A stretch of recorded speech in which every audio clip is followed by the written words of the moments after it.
a lot of people have been challenged by this. And, maybe you talked about this already, and so you're sick of talking about it, but what do you think? How have you personally adapted, you and your business? And how do you think, because Orphic being a company that trains trainers, personal trainers, develops them, teaches them to become personal trainers, how do you think they can adapt? What do you think they can take from this in this adverse time with everything closed and everything? What can they learn that you've learned? So what's the main question? Just so I can, like, how can who adapt? Online, like coaches, online coaches, coaches in general, who? The new personal trainer, the personal trainer just getting into the industry. Yeah, and this is interesting. I'm going to try recording this as well on our Instagram live because you ask an interesting question. Now, I can't speak to personal training as a whole because I'm more on strength and conditioning, but we could talk about them too. Right. I would say how anybody should adapt. I mean, I don't think we need to recreate the wheel. People now need to adapt by having stuff that they can do live in the flesh, like always, and online. And I think people have to get over their fear of being online. I know I never wanted to do it. Boo-hoo. I just wanted to coach in the trenches, this and that. Tough shit. Life doesn't really care what you like. It's what you can adapt to. So you do things however you like.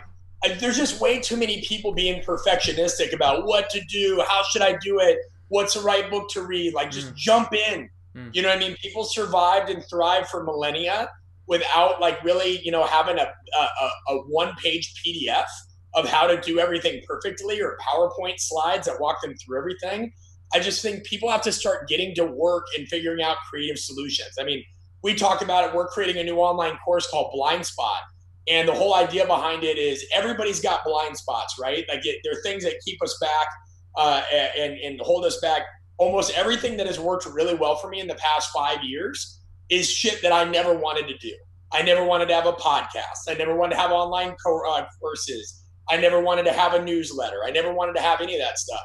And now all that stuff crushes for us. And it's because you just learn to put skin in the game at different levels. And you start to get fired up competing against yourself. And most importantly, why would you want to be a victim to circumstance? That's what I don't understand about strength coaches and their mentality a lot of times, or trainers, is they just hope they get the magic job and they say, oh, I don't do it for the money, or hey, it's just this and that. And it's like, all right, well, the more you isolate your ideas, the more you isolate yourself, the more you're posing to be a victim of circumstance. And I just have no desire to do that. So that's why that's how I think most people should be adapting right now, whether they're people watching your live, our Instagram, anything like that.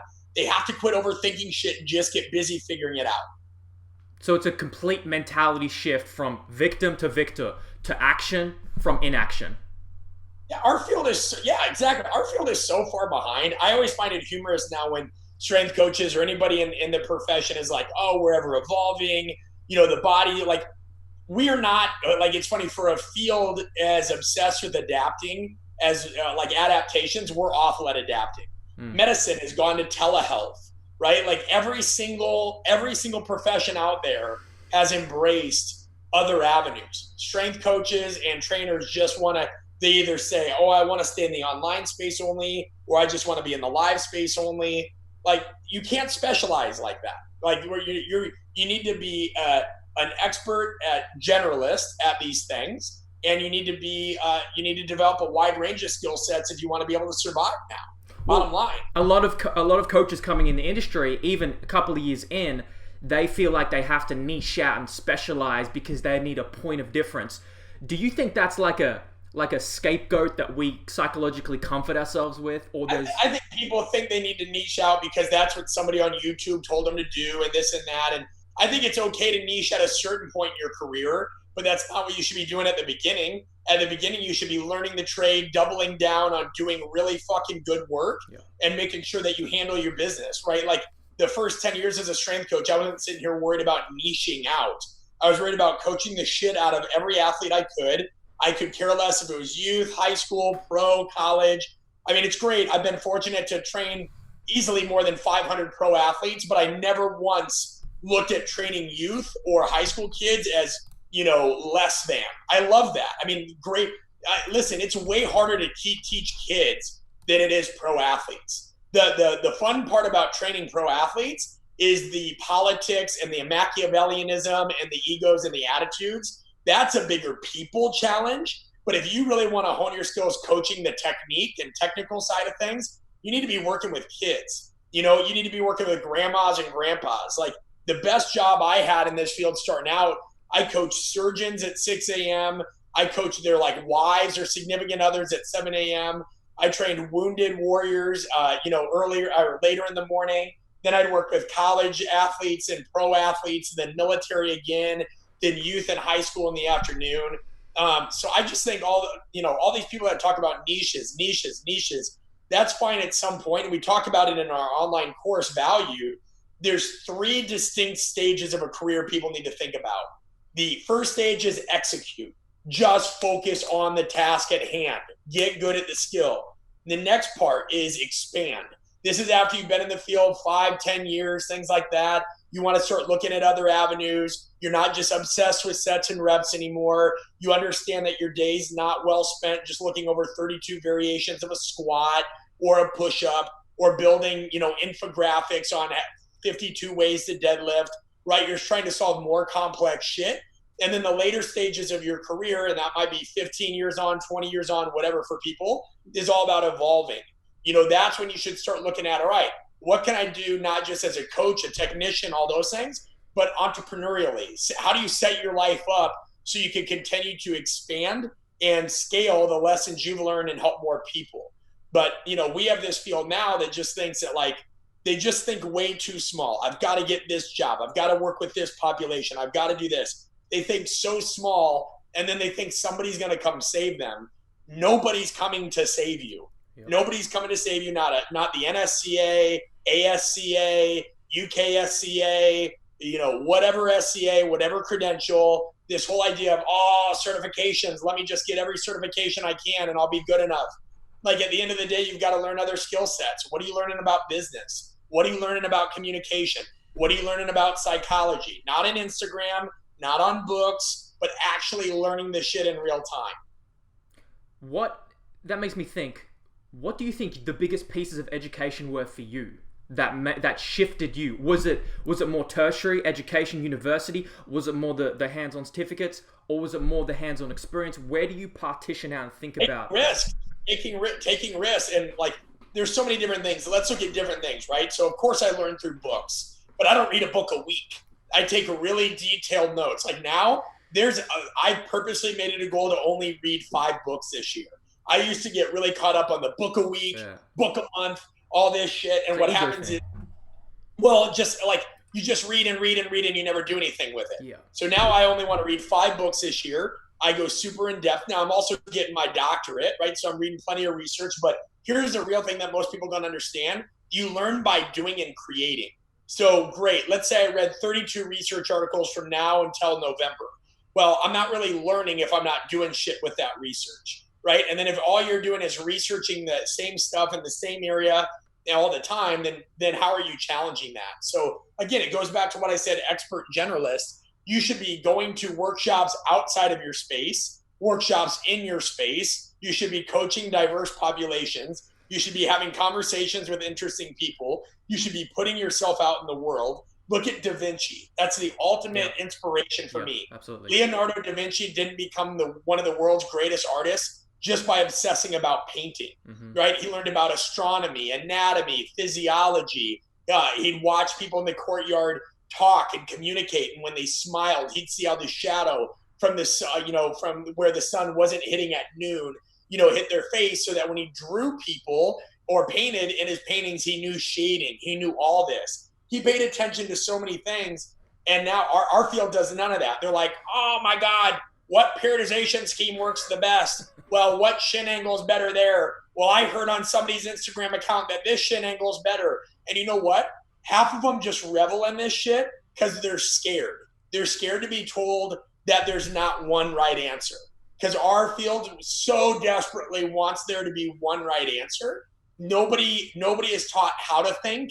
They're all just taught what to think. They'd love for you to tell them 4x8 is the song, that's all they got to do, or 5x3, or 5x3 utilizing wave loading, with 2 sets being chains, 1 set being bands, and 1 set being like people desperately want there to be one answer. And it's like, no, you have to learn. It's like I said in my Instagram post today, if you don't love chaos and complexity, get out of this field. If you need to be taught what to think, get out of the field.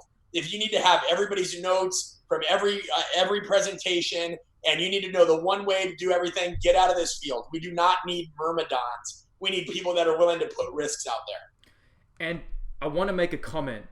It was so well said, but I want to make a comment about the Leonardo da Vinci, an ultimate polymath, right? He understood to look laterally in other fields. And I think what's the difference about a coach like you, a consultant like you, is that you are trying to look laterally in other fields as well and see the correlations and commonalities. What have you seen in your experience so far, the commonalities looking laterally in other fields to the strength and conditioning? Yeah, I mean, so last year I spent a significant amount of money going to workshops outside of our field, whether it's psychology, even marketing, things like that. And what I found is it's much more diverse. There's so many people from other professions going to these events. But oddly enough, none of them were from strength and conditioning or science-based fields like that, right? They were like science-based fields in health or human performance. A lot of them own their own businesses. We had dentists, doctors, lawyers. We had people in Silicon Valley. We had people in all these other places and fields, but there was no cross-pollination of strength coaches or anybody else. And it was really interesting because you look at strength coaches or fitness professionals, they all go to strength coach and fitness professional workshops, but they very rarely go to any other kind of workshop. And that's why when we started our Art of Coaching apprenticeship, which is our 2-day workshop, it is no way, shape, or form marketed to strength coaches. It is marketed to leaders, period, because it's all about communication, behavior change, psychology, adapting under constraints. Right now, we've had people from 30 different countries and 20 different professions come, and that cross-pollination of communication helps everybody grow. And again, think how laughable it is. We tell athletes and people, oh, you shouldn't play one sport. Oh, you shouldn't only do one form of exercise. Oh, you shouldn't do this. Yet we always do one form of education. And somebody's watching this right now and they're like, that's not true. I listen to podcasts. I read books. I do this. I'm like, great, dude. Are you going to workshops and getting evaluated on your communication? Something tells me you can memorize the FMS. Something tells me you can memorize Prilipin's chart, but who's evaluating you in communication, right? And at our workshops, that's what we're doing. We have a 7-point scale where we look at nonverbal, paraverbal, verbal. We look at all these other things that are validated by the research, and we break people down to the core of their communication styles, tendencies, mistakes, and we videotape it. And you know what? Nobody's scared to fail. Everybody gets over themselves. You might get analyzed by an FBI agent, which we really had one at our workshop in Alabama. Another strength coach might get analyzed by somebody in HR, and vice versa. And so you see this cross-pollination of ideas that you really don't see in our field. Everybody just stays in their little niche, and then they argue on Instagram and Twitter about what's the right way to do speed mechanics. Okay, so that's the answer. Look laterally in other fields, apply from all different fields, and don't go too far down the rabbit hole because you can miss a lot of that. You lose a lot of that peripheral vision. And put skin in the game. You can't sit on the sidelines. You know how many times I hear excuses of people being like, oh, I want to do this, but I don't have the time and the money. Who does? Like, right now going through what we're all going through, who does? Like, this isn't like I walked uphill in the snow, but like when I was a grad assistant, I made $10,000 a year. But you know what, if I looked at it, if I can't take $800 and go to this one course that there was in St. Louis, Missouri to learn from some of the top in the field, then what was I going to spend that money on? You're going to spend that money anyway. And then what's funny is people are like, oh, I want to be the best. I want to be better, but I don't have the time and the money. So let me get this straight. You want to be great, but you don't want to sacrifice scarce resources. Well, great. Neither does 99% of the population. So if you don't want to be like the other 99% of the population, it's going to be really uncomfortable, but you're going to have to invest in stuff other than just books and podcasts. Yep. And plus, man, we live in a day and age where so much of the information out there is free. So when people say they don't have the money, I'm like, literally, you can download 99% of what's out there for free these days. So if you can't pay for the 1% of stuff out there that isn't free, I think you're full of shit saying you want to be the best. Fair Like the best doctor does not get to choose to not go to med school. The guy that wants to be the best lawyer or girl doesn't just get to choose to not pay for law school. Yeah, you know what I mean? Where like in our field, generally you have to pay for a certification, and yeah, you got to pay for college, but we're really pretty lucky. We don't have to pay for law school, med school, this and that. So I don't really get the entitlement in our field of the woe is me bullshit. We're really pretty lucky. I think that people need to get called out like that, so that type of voice that and the way you're speaking about it is appreciated. And I think a lot of people lie to themselves. They lie to themselves about who they are and the skills they have, and it's for you. How do we become the best, the most effective communicators, right? But a lot of people lie to themselves about the skills they have in regards to communications, and they're full of shit, right? Where do you think people, like the most common like lies people tell themselves about? Oh, I hear them all the time, bro. The most common lies with communication is, I don't need to work on it. I do it every day, right? And there are people that think just because they're coaching every day that they're practicing communication.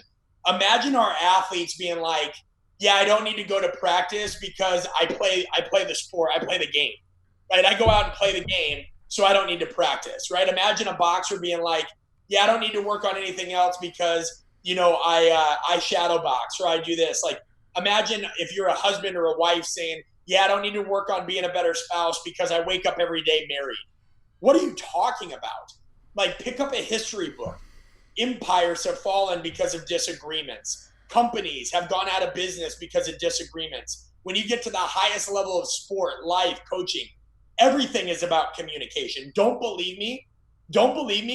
Go out and spend one day being a shit awful communicator, right? Give people awful feedback, say derogatory things, don't give people specific kind of feedback and certain stuff, be very vague, and see the impact it has on people. And so when people say, oh, I'm already good enough at communication, that's laughable because I always say, well, how are you practicing it then? Or we hear, well, we do it with our staff. Okay, so let me get this straight. You go into an environment that you're already comfortable with people you're already comfortable around, and you practice communication, even though none of you are trained in the science of communication. What, you read a book and that taught you what you need to talk about? You train in stuff by getting outside of your scope and being evaluated by other professionals, right? Like, I don't get sick and I'm like, oh, you know what? My wife and I stay home and WebMD ourselves, and then we learn how to treat ourselves. So that's the biggest lie we're ever told, is that the stuff that we do every day, we're already good at. And that's where most people forget in life. They don't realize like the hardest shit to master in life is the simplest stuff. That's why everybody sucks at nutrition, sleep, hydration, exercise, relationships, communication. The simplest shit is the secret, right? But nobody wants to do it. And here's the other thing. Most coaches don't want to be told they're shit communicators, right? If we're told there's more you've got to learn in training, well, we already like training and we're lifelong learners. So I'd love to learn more about training because that interests us. Where if you tell somebody they suck as communicators, they take it so personally. Wait a minute. What do you mean I don't suck at communicating. I don't suck. I've done this. It's like, bro, it's okay. You suck at communicating like we all do. I mess up in my own workshops. That's the fun of it. Okay, right? When you are, go ahead. That's what I want to talk about, because I think people look at you, Brett, as like you're some powerful, charismatic, like you can go, right? But I'm gonna go out on a limb and say you didn't always used to be like this. Let's go back to kid Brett, right? How did you transform yourself from probably the opposite, I'm a guess, of who you are now to this? I mean, I can't tell you like an age. I can't be like, hey, it's 7 years old. I remember I got over a stutter. Like, well, it's a process. I started looking at communication and social dynamics more deeply, as I talk about in my book, in Conscious Coaching, after I was hospitalized. You know what I mean? After I was hospitalized and I saw the way these doctors, nurses, psychiatrists put all these people into this box, and they just saw people by their symptoms and their issues and not really for who they were. That's when I doubled down on human behavior. I mean, dude, I spent a year of my life in a hospital with other patients who had all these underlying issues, yet, they communicated other things. And so that fascinated me in psychology. And so then you look at yourself. Again, I cover all this in conscious coaching. I had a year of my life to sit and think about, how did I get here? What's going on? How do I get out of my head? How do I figure this out? And for all those coaches who are like, how do I find my voice? How do I build buy-in? How do I do this shit? That's how.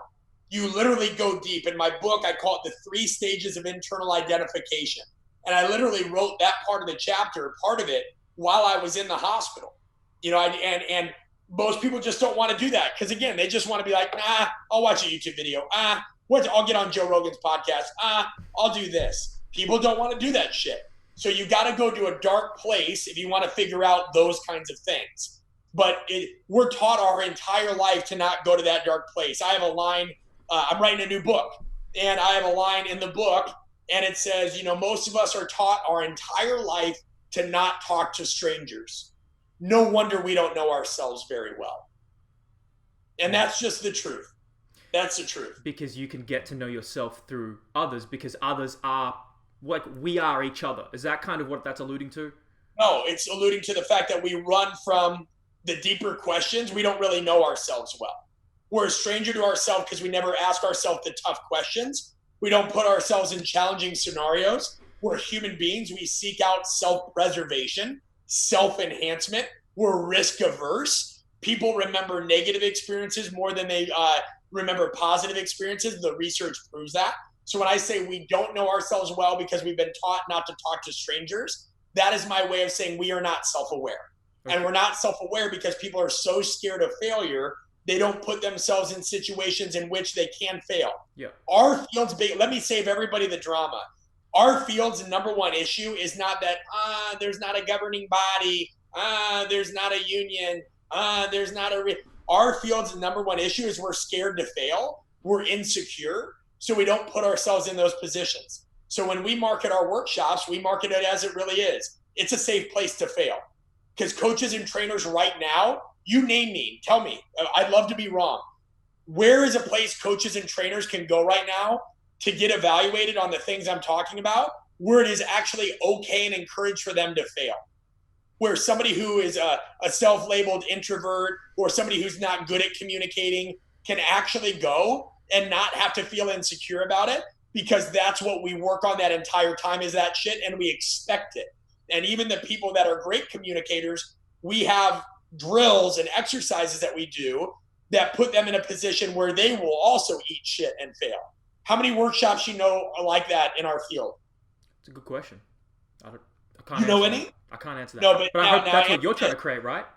But that's what we have done. But now you answer this. How many workshops are there that teach X's and O's or speed or agility or weightlifting? Unlimited. Now, isn't that funny? We spend our days worrying about athlete asymmetries, imbalances. Oh my God, you have a weak core. Oh, you have weak hamstrings. You have weak glutes.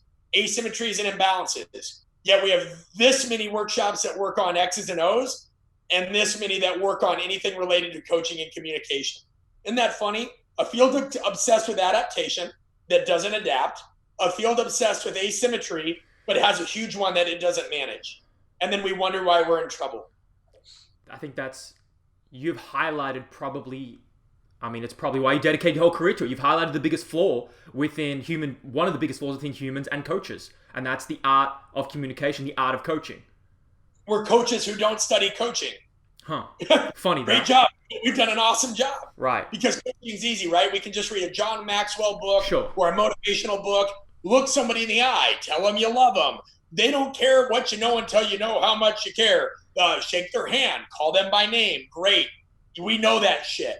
Real life is a lot stickier than that. When somebody looks at you and says, I don't give a shit what you think. You don't know me. You've never played sport at the highest level. Or a coach comes down and thinks your stuff's bullshit. They heard about something in Men's Health magazine that's going to work, right? Like our field isn't taken seriously because we don't study power dynamics, conflict, negotiation, human behavior. Just teach me how to snatch more, please. Have you, makes me think, have you read any of Robert Greene's work? Of course, yeah. 48 Laws of Power is one of I resonated with Robert Greene's work, specifically 48 Laws of Power. Same. Because my experience in the hospital gave me the earliest initiation I could ever have into power dynamics. Yeah. I mean, literally being in a place where if you didn't say what they wanted you to say, do what they thought you should do, whatever. You were given pills, you were given antidepressants, you were given all these things to kind of just numb shit, not make you think. You literally had to learn how to tell them what they wanted to hear so that you could make it look like you were making progress so you could get the hell out of there. Dude, you know how many, some of the biggest blessings in my life are the amount of Machiavellian MFers I've been exposed to, and so I've always appreciated that because I read that book and I'm like, yeah, I absolutely understand what he's talking about there, whether it's P.T. Barnum or the emperor in the Han dynasty getting his head cut off because he outshined the master, and all these other things. Like, I understood that way earlier than most people because I was subject. It doesn't make me better. It just means I ate shit earlier in life and I didn't want to keep eating shit. So I had to learn the games people play. Because guess what? The games are going to be played regardless. So you're either going to be ignorant to them or you're going to play with it. And dude, and that's what I love. I used to spend so much time trying to talk people into coming to these workshops. Yeah. And I was like, what am I doing? I don't need to do that. Like, hey, listen, if you actually think you're going to go through life and not get taken advantage of, not get lied to, not get fired, all these things, good for you. By all means, go live your life. But if you want to learn how to deal with the messy shit, if you want to learn how to rehearse and refine for the biggest moments, then come to our apprenticeships. And some people are like, oh, do you have a certification? Well, that's our apprenticeship. We don't use the term certification because we feel like there's 8 million certifications out there. How has that helped? Right? So we look at it as like a certification connotates, hey, you get this piece of paper and you're a pro. An apprenticeship, if you look up the historical definition, you had a 7-year process to becoming a master. So we have our 2-day apprenticeships as saying, hey, this is 2 days. You are not going to be a master, but you're going to be on the right path because we're going to teach you this shit. So yeah, I mean, people, if they don't want to be exposed to power dynamics, that's scary. And listen, I can get it because again, at 21 to 25, whatever, all I wanted to read is training research too, but I was still reading that other shit on the side because I lived it. There are some people, it's so scary. They wake up, they coach, they read a little bit of research, they listen to a podcast, read a little bit of research, coach, get on social media, and they won't look at anything else outside of their realm. Their whole day is just training. They don't think of anything else. Yet they have this whole world of shit that they could learn about people, and they don't do it even though they work with people. Is that one of the biggest mistakes you think coaches make? I think not to be redundant, but I just told you the biggest mistakes people make. Okay. They narrow their view. They don't study coaching. They don't study communication. They don't get evaluated on it. They look for shit that is this deep and a mile wide. Sure. They're scared to fail. They're insecure. They just continue to look at what they know, what they're comfortable with, and what they're not intimidated by. Coaches fail at not exposing themselves to the asymmetries of, we don't study coaching, but we're in coaching. That's the biggest mistake. Isolation of perspective. Got it. You made this father-son video on YouTube the other day, and it struck me, and it was quite powerful. And the first thing you said was care more, but care more about yourself first. And I wonder how you think the advice you gave to your son parallels the advice you would give to health professionals, coaches. Yeah, so in our online course, Valued, we talk about this because it's all about coaches managing their career. And the number one thing I say is like, listen, you've got to be selfish. If you're not, this is Maslow's hierarchy of needs. This is, you get on the airplane and they tell you to put your oxygen mask on first before helping other people. Because if you pass out due to a change in cabin pressure, who are you helping? Right. And so I think it's weird that we have this field that wants to win this suffering Olympics. Everybody looks, if somebody's doing well, screw that guy. If somebody's doing this, if somebody's on social media, they should be doing this. Coaches have to take care of themselves. There are not many coaches in our community that are making good money, are in good health, have great relationships with their family, and are bomb-ass coaches. We usually see people that are great coaches but burning out some other area of their life, either financially, family, or something else. Or we see all these discrepancies. Now, you're never going to be balanced. But if you don't have your shit right at home and you don't have, yourself financially secure or as much as you can be or whatever, what are you going to give to other people? Because eventually you're going to be, the first book I was ever given in this field was a book called First In, Last Out. And it was all about literally being just working. It was a good book because it was lessons from the New York Fire Department. But a lot of strength coaches took it in as, all right, if I start work at 5 a.m., I need to show up at 3:30 a.m. because I'm dedicated. So I'm going to show up at 3:30 a.m. and I'm going to squat and I'm going to be ready to go by the first group. And then I'm going to stay till 6 p.m. because I'm the most dedicated. And then they go home, and that's cool for a certain period of their life because they don't have shit to worry about, right? They don't have bills to pay really. They're just making dinner in a crock pot, not many responsibilities. But yet you're training young men and women to become balanced, respectable members of society, not just fitter, stronger people, right? You're getting on people telling them to go to class, do this, treat people well. Yet your significant other's home alone at 8:30 at night because you're fucking with your Excel spreadsheets for the 40th time because you read some blog about a new formula on agile periodization. You know what I mean? Like, what are we doing?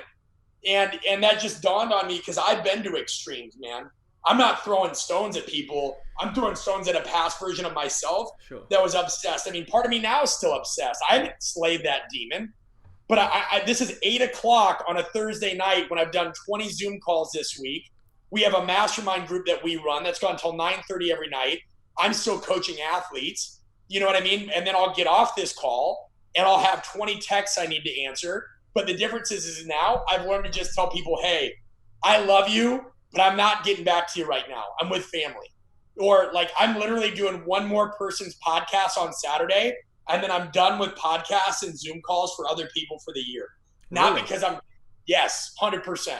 Not because I'm too good. Not because like they're not worthy, whatever. But because, dude, I have a podcast of my own. Yeah. We do stuff of our own. We have the world doesn't need me fucking everywhere. But you know what? I don't want to. Every man and woman needs boundaries, right? You need lines in the sand. I suck at that. Because right now there's people, what do we got? We have people watching on Instagram Live. Yeah. And I have people that will literally hit me up in my DMs and be like, hey, bro, haven't heard from you. I sent you this. Yeah. I thought you were all about communication. And I'm like, listen, dude, I appreciate the hell out of you, but I get like 30, 40, 50 messages a day here, emails, tweets, LinkedIn, this. I can't get to everything. It doesn't mean you're not important. It means that I have a 5-month-old baby. I have a wife.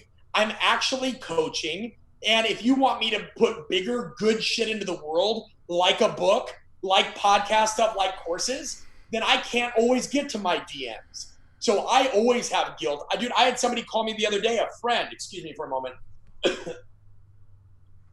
I had a friend the other day that literally like ripped me because he was like, you haven't gotten back to my text. I go, John, I didn't see it, dude. I go to bed every night with unanswered texts. And that's not because, again, I'm not too good. It's because I burnt myself out at 29. I answered every text, every email, every this. And then you know what I learned? I could answer 35 DMs for one person, or I could put out a podcast episode that reaches 50,000 people, right? And I learned that because all the questions in the DMs are the same. How do I get buy-in? What's the best exercise for? What book should I read? How can I get started in the field? Right? It's the same stuff over and over and over. So I realized that me answering one person a million different times in a million different ways wasn't working. Yeah. So I wrote a book on how to get buy-in. So I made an online course about how to get buy-in. So I have a YouTube page. So I have a podcast. But here's the thing. What's crazy is other people don't respect boundaries because they'll say, hey, coach, can you tell me how to get buy-in? Which is like the broadest question ever. And then I'll be like, hey, love your question. Just so I know where we're at, just like you want to check somebody's medical history before you write them a training program. I go, have you read my book or taken my online course? And they're like, oh, no, I was just kind of hoping you could tell me. And here's the reality. What I learned is it's not selfish of me not to not answer those. It's selfish of people like that not to do their homework first. When I was just starting out, I would never reach out to somebody and expect them to tell me what they wrote about in a book, a blog article, or all these other free resources they put out without doing some due diligence. And I remember that because I always respected Dan John. Dan John was always somebody I looked up to coming up. And I remember I wrote him an email once, and I had read his book first. And I said, hey, Coach John, know your time is short. just so you know, I have read your book, Never Let Go. I've also bought your DVD set. I have a specific question about one thing that you said in this area. Now think about that, dude. Not only have I shown respect to Coach John, but I've also shown that I'm a competent, caring professional because I've done my homework, and I'm going to get a better answer for him. If somebody says, hey, coach, how do I get buy-in? That is so broad. You're going to get nothing but a broad answer from me if I do answer your DM. Where if you say, hey, coach, I have a 13-year-old athlete who has a strong-willed parent that shames them as if everything they're not good at doing is good enough. Therefore, this athlete has learned to hate training. How can I build buy-in and bring her back into the fold? Baby, now we have something. Now I can give you a great answer. So I just feel like, I had to learn to set boundaries, and I still suck at it. And if anybody's watching, if I don't get back to you, listen, I never take you for granted. I just have to be a good dad and a husband too. And if I get distracted by all this other shit, I can't make stuff that lasts 30, 50 years and helps you at a higher level. A DM isn't going to, it's never going to be as good as a book or a course. It's never going to be as in-depth. So I just want to say that for anybody listening or watching. No, that's really important because it's a scalable way to address it. But on an individual level, I think a lot of people probably relate to that. How do you communicate to that close friend, that family member who's resentful, mad, angry, emotional at you for not getting back to them? Because there's a lot of people relate to. How do you communicate that effectively? I just try to remind them that I'm human. Listen, my company, Art of Coaching, is 4 people. And up until 2 months ago, it was me and an executive assistant. So it's me, it's my wife, who's our project manager and a new mother. It's an executive assistant named Jordan who helps manage my time because emails are I hate email. Email to me is like kryptonite. Just because, again, it's a distraction. I have a lot of trouble focusing because I'm balancing so many things. Yeah. I'll go from coaching to podcast to this. And then I have a new guy named Corey Van Wyk. Everybody lives in different parts of the world, right? And so I just try to remind them, I do not have 30 million interns.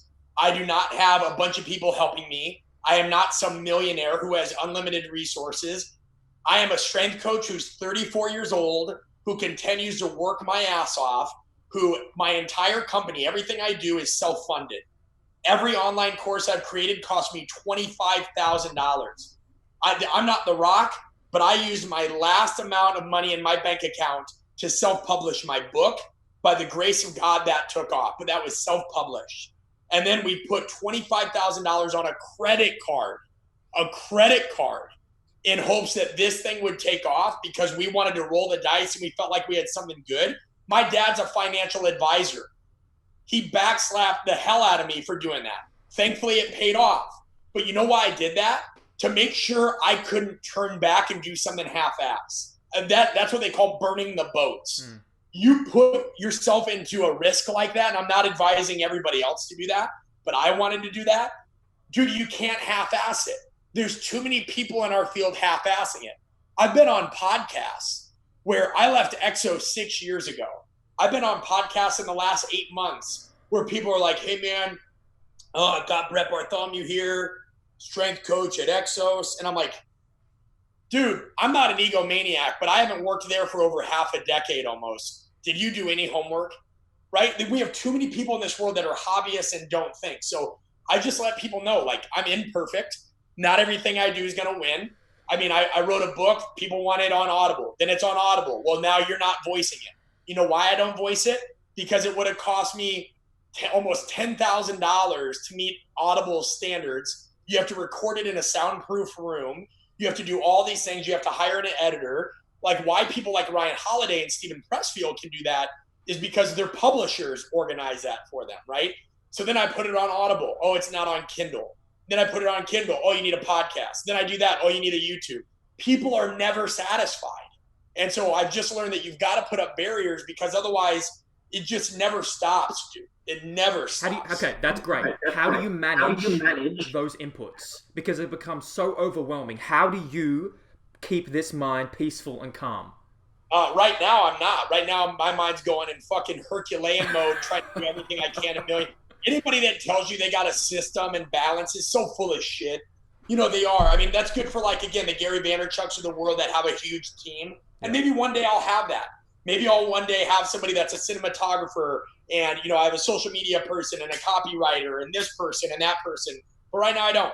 I got a grassroots team of people that bust their ass and are doing their best. And every day I'm coaching and doing all these things. So the best thing I can do, I mean, on my Instagram the other day, I talked about it. I try to get in nature. Sensory deprivation tanks have been huge. Yeah. Holy shit. Holy shit. Do you have one? They've been huge. No, but I am saving up. This next one's going to make you laugh. And I could give a shit what anybody says about research, what have you. You know, one thing that I love that just chills me the hell out? A hot tub. So, like, I am literally saving up to put a hot tub outside. We live by this forest with all these trees, and I just want to sit in that shit and zone out. No, I don't have a sensory deprivation tank. Again, I'm not rich, dude. You know what I mean? But we go out. I pay $99 a month because it's worth every penny. Yeah. And I would sell things in my house to keep this. And they give me unlimited floats. That's so awesome. I make sure I schedule it a week in advance. I have to do 3 floats a week. Phone gets turned off, pitch black, earplugs in,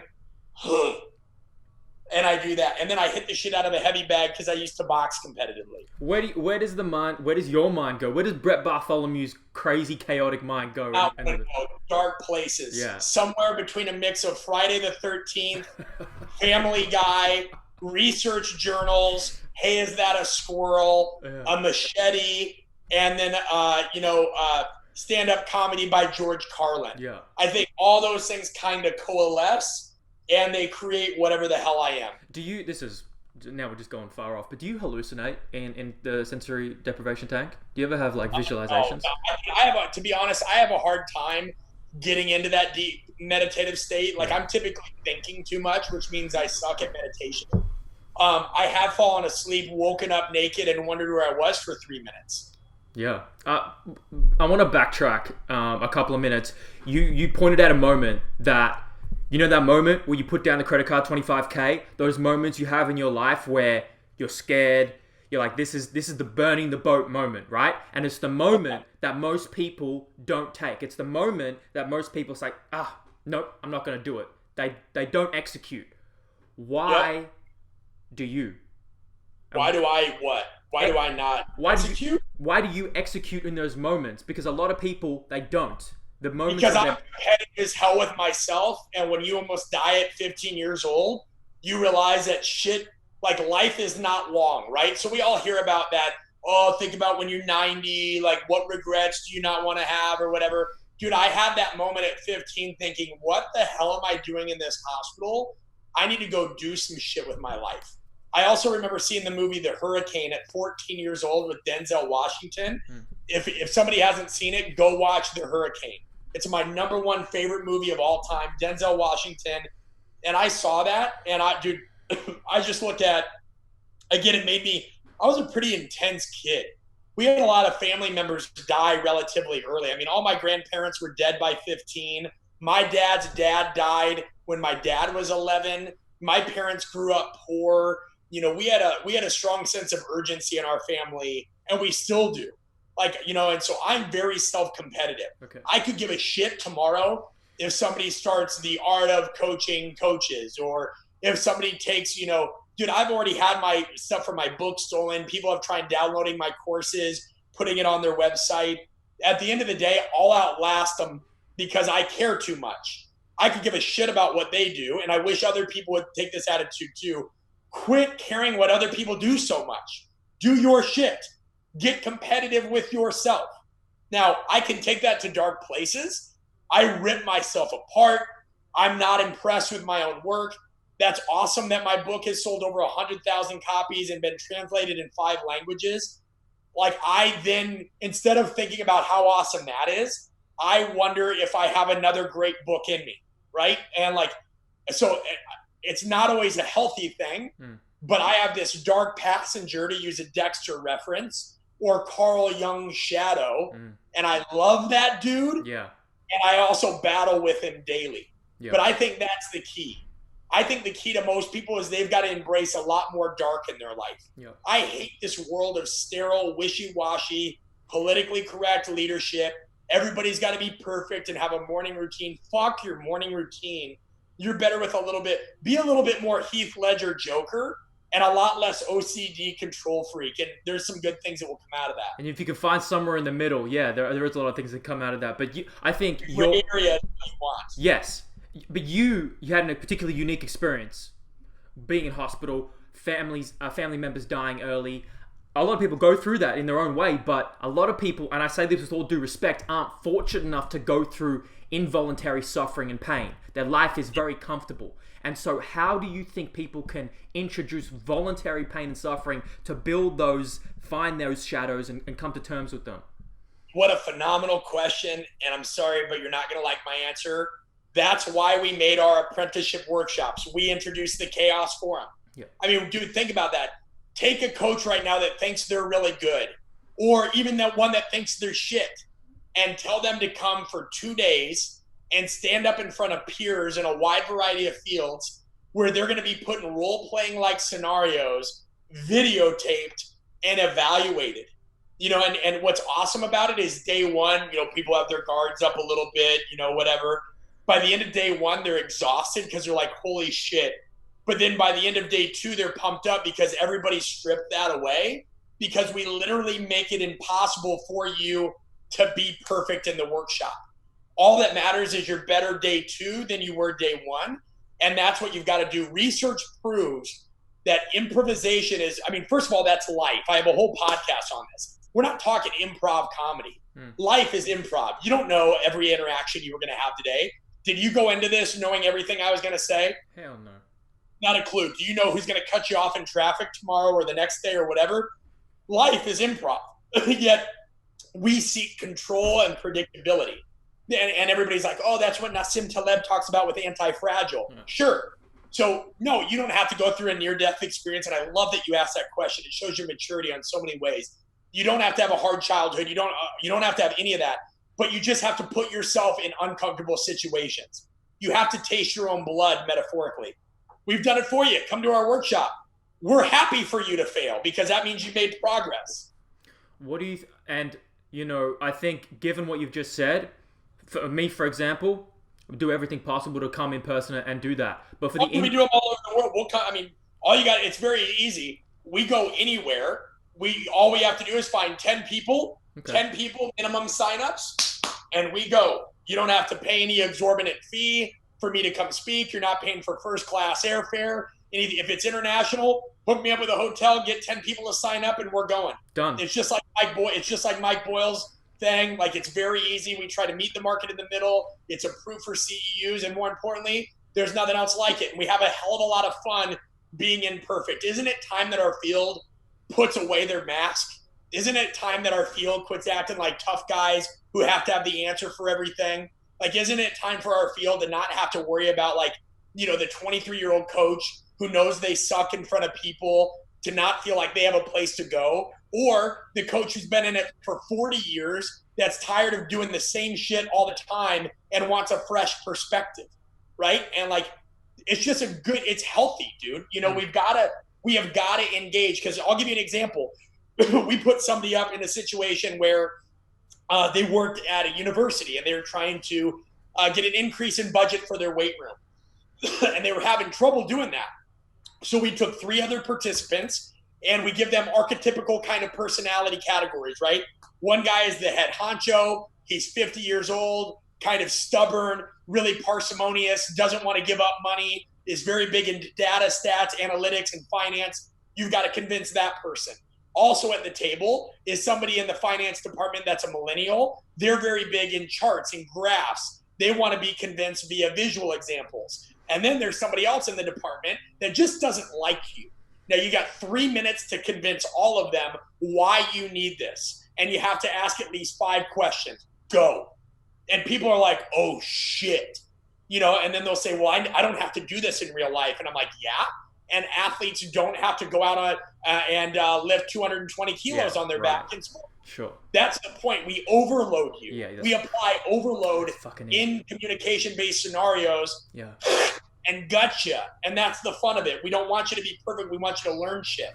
That's perfect. How can people overload day to day, week to week, like habit wise? How do you do it? Yeah, I mean, we give them tools to do that. We're like, hey, here's what you can go do, right? But if you're just talking base level, right, whatever, one thing they can do right now, one thing that is absolutely free, people can go to getfieldguide.com.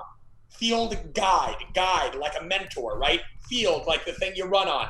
Get, like you're going to get something. Getfieldguide.com. And we have a simple field guide I created 3 years ago that's got some scenarios they can do right now.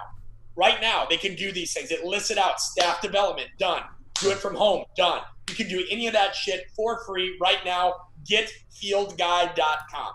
You know those people you described to, like, okay, go. Now you have to adapt to all these different scenarios in a second, right? Yeah. What characteristics do those people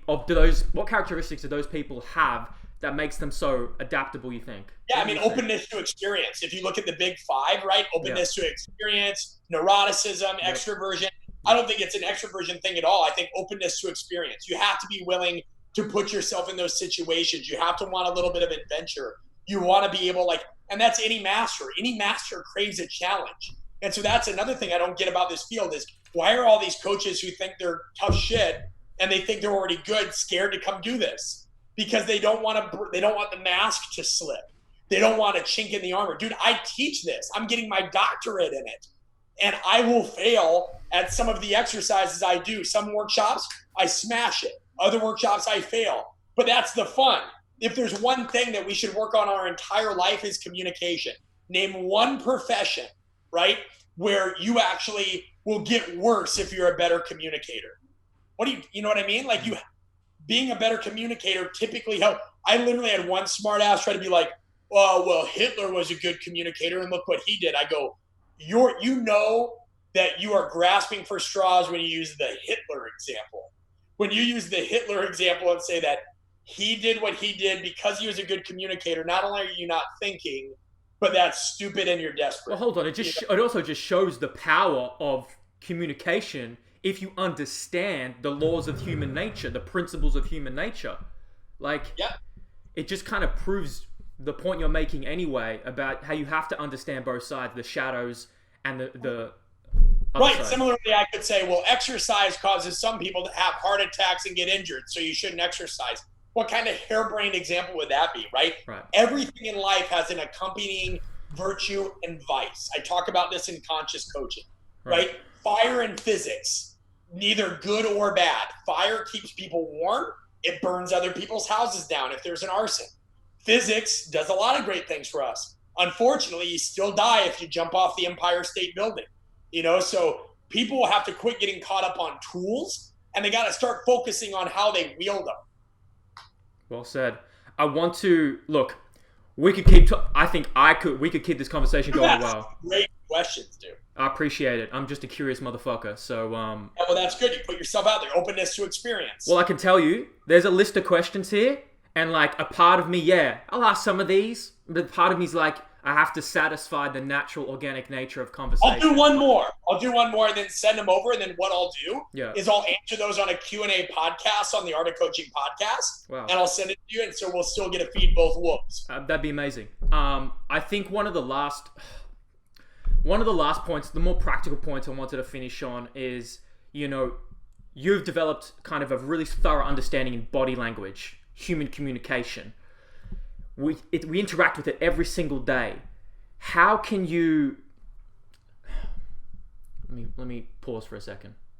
How can you look for organic opportunities to continue to practice it? Because I did that today when I went to Costco. I had the COVID mask on. Go. Yeah, sure. I realized now all I can do is pretty much communicate with my eyes. I had this woman across the counter that was giving me all kinds of shit. And normally, right, you can turn up your face and you can do a lot of things to convey, like, really? Yeah. And I'm realizing, holy shit, like now everybody has to express things through their eyes. And we know eyes are the windows to the soul and all that. But I'm like, there are so many examples in life that are organic opportunities for people to practice communication. I do it with my athletes. I play a game called Last Letter First, where I have to start my next sentence with a word that begins with the letter, the word they ended their last sentence with. So if I'm like, Henry, how do you feel today? And he goes, sore. What's the last letter? E. E. So I go everywhere, anywhere in particular. Shoulder. Really? Why are you sore there, right? Like, and what I do is I focus on listening, giving a shit. Because most people ask questions and they're not really listening. They're not really listening. There are many different types of listening. It's not just active and passive. No, there's discriminative listening. Holy shit, was that a dog barking? What was that? Was that lightning? Right? That's what was going on in the environment. There's comprehensive listening. That's when somebody's giving a persuasive speech and you're keying in on trying to figure out their detailed points. That seems like your life. That seems like every word you say. Oh, dude. Everybody always wants to play Okie Dickhead with me, too. There's always somebody at a conference that wants to try to prove me wrong. Right. Yeah, but one bit of research says this. I'm like, oh, my God, dude. Great. You had your moment. Then there's empathetic listening, right? That's like if my wife had a bad day, I'm just going to go listen, not going to try to solve her problem, right? There's just basically enjoyment listening. Let's turn on some music. What have you. There's 7 different kinds of listening that we talk about at our apprenticeship. And then we're like, you think you got it? And the whole audience is like, yeah, okay. And then we're like, cool, here's the scene. You're doing this, you're doing that. People have to identify what kind of listening this is. By the way, we're turning the lights off, so you're not going to be able to, see the stimulus. And we have to hear 3 tone of voice changes within the next 30 seconds. Enjoy. And people are like, It's not like a strength and conditioning clinic where it's like, all right, I'm going to teach an agility practical. I need 5 volunteers. What does everybody do? Everybody just sits by the wall. They're like, I'm not going to do that. I'm going to get my iPad. I'm going to get my iPad so I can act like I'm learning and I'm going to record it. Right. And inevitably the volunteers you get 1 or 2 coaches that really want to learn. You get that weird guy or girl that's barefoot everywhere they go. And you're like, no, this agility, please don't be barefoot. And then you get somebody that's probably going to pull their groin just because they're over anxious. But like everybody else just sits by the wall and they're like, I'm learning. It's like, no, you're not. Get your ass involved. You got to put people in that fire, make them uncomfortable, and that's what you do best. Cool. Yeah, right. But these are environments where people have been told you shouldn't fail. We have coaches that will not do practicals. They're only going to give lectures because like they don't want to be exposed. But hold on, that's life. Like, because now we're nerfing Rogan says we're nerfing the edges of our society. Soft, cushy foam edges, so when we fall, we don't scrape our knee. And I think that transcends everything.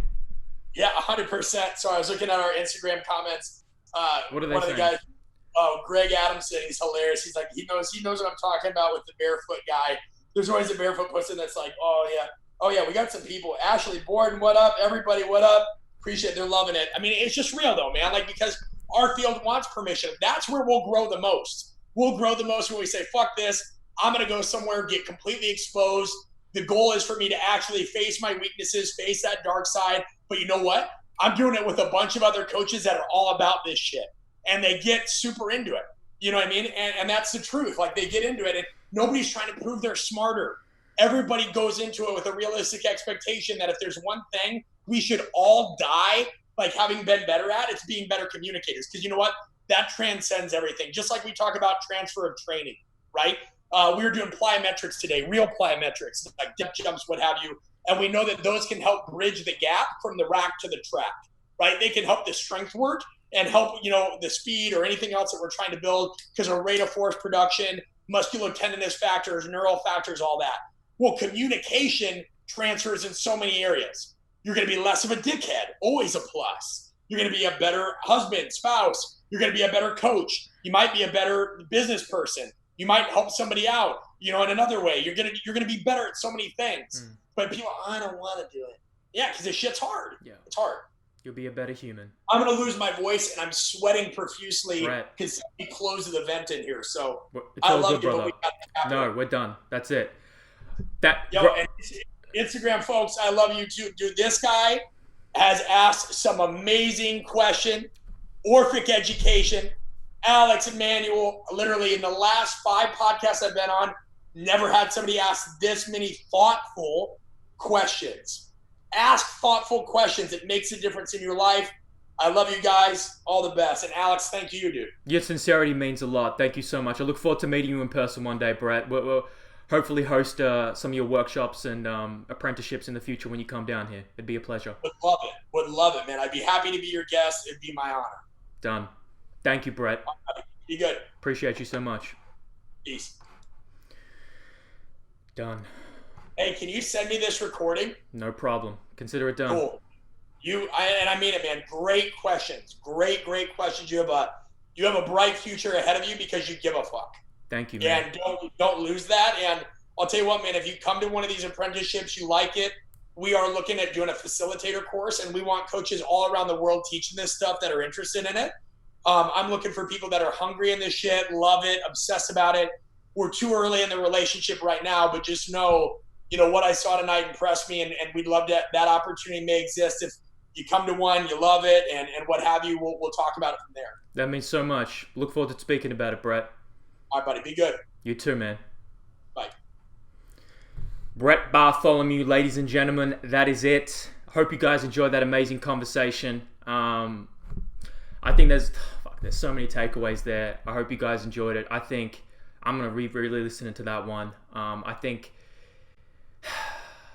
to finish off, check out, I'm going to download this and check this out. This is Brett Bartholomew. This is the resource he mentioned, artofcoaching.com, the field guide, free as well. So notice, success leaves clues. What are athletes authority doing? What are all these amazing gyms and personalities and influencers and coaches doing? They want you to be they want them to be from forefront of mind when you think coaching, when you think communication, when you think upgrading your skill set. I think there's a lot to learn there, and that's what we're trying to do in the education space, and why we're trying to make the most comprehensive Certificate 3 and 4 in fitness. Thank you guys for watching. We'll be back next Wednesday with another webinar, podcast. Appreciate all the support. I'll see you guys soon.